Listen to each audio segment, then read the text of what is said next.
The other day, I was looking for a movie to watch. I wanted to see a crime film, something that would keep the audience curious. At first, I thought of The Batman. But just kidding.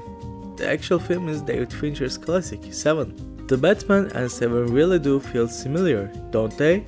Anyway, let's dive into Seven, review it together, and see what makes it such a masterpiece.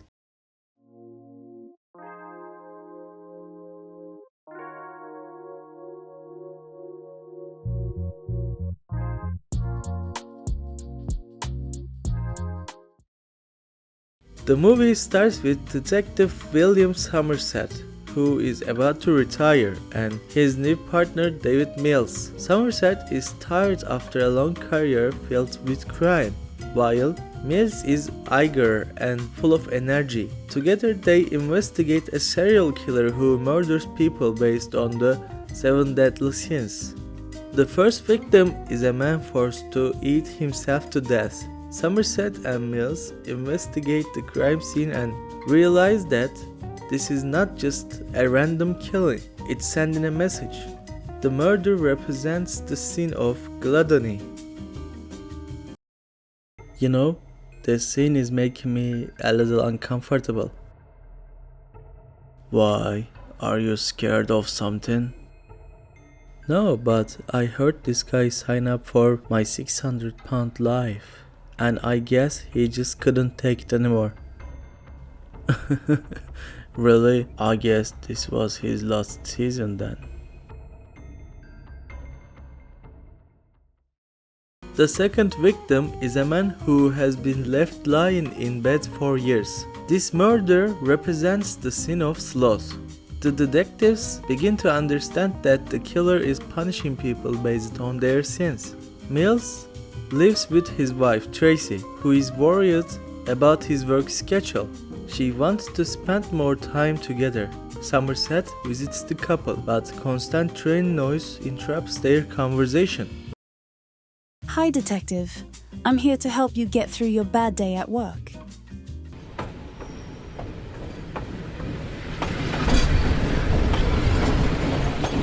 That's great, but this trend might cut our conversation short. Sorry, Mills, that noise isn't the train, it's my stomach. Then, we'd better start cooking.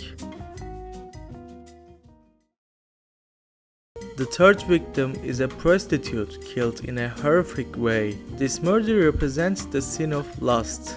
Mills is deeply affected by this crime as the case becomes more complex. As the detectives search for the killer, John Doe suddenly turns himself in at the police station. His surrender is not a defeat, it's part of his twisted plan. Detective. Detective. Detective! Who are you? I am John Doe. You couldn't find me, so I came to you. Why are you here, John? Because I committed a murder. Isn't it fun? John Doe leads Mills and Somerset to a remote location where the final 2 murders will be revealed. It turns out John Doe has killed Mills' wife, Tracy, and placed her head in a box. John Doe committed the sin of envy by coveting Mills' life. In a fit of rage, Mills kills John Doe, thus committing the sin of wrath. Oh God! Oh, what's in the box? What's in the box, John?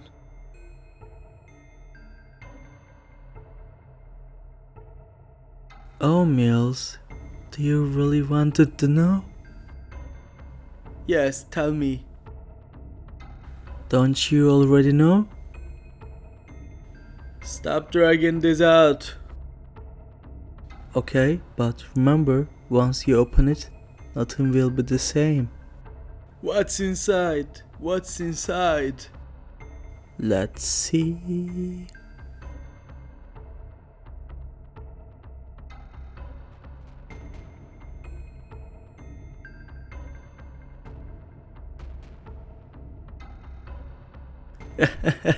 What's in the box?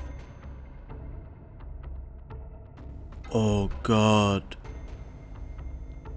Mills, stop!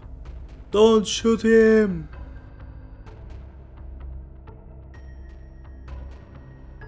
Stop! Mills! Don't shoot him! No, no, no, no, no, don't do this. Don't do this.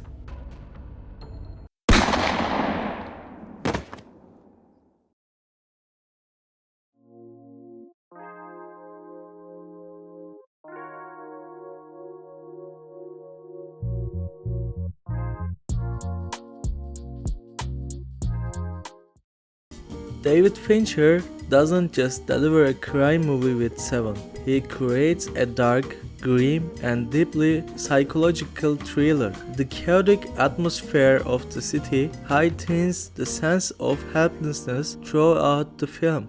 Kevin Spacey's performance as John Doe, paired with the excellent chemistry between Brad Pitt and Morgan Freeman, makes the movie unforgettable. The film's theme is powerful and rises through provoking moral questions.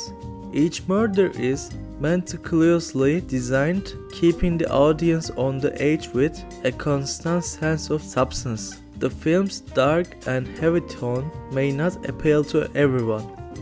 Some viewers might find the graphic imaginary and overall bleak atmosphere too depressing. Additionally, the dramatic ending, while shocking, could feel somewhat predictable to certain audiences. Seven is a groundbreaking film in the crime and thriller genres. Its shocking final and disturbing storyline leaves a lasting impact on the audience. My rating is 9 out of 10. Subscribe to my channel. Subscribe to my channel. Subscribe to my channel.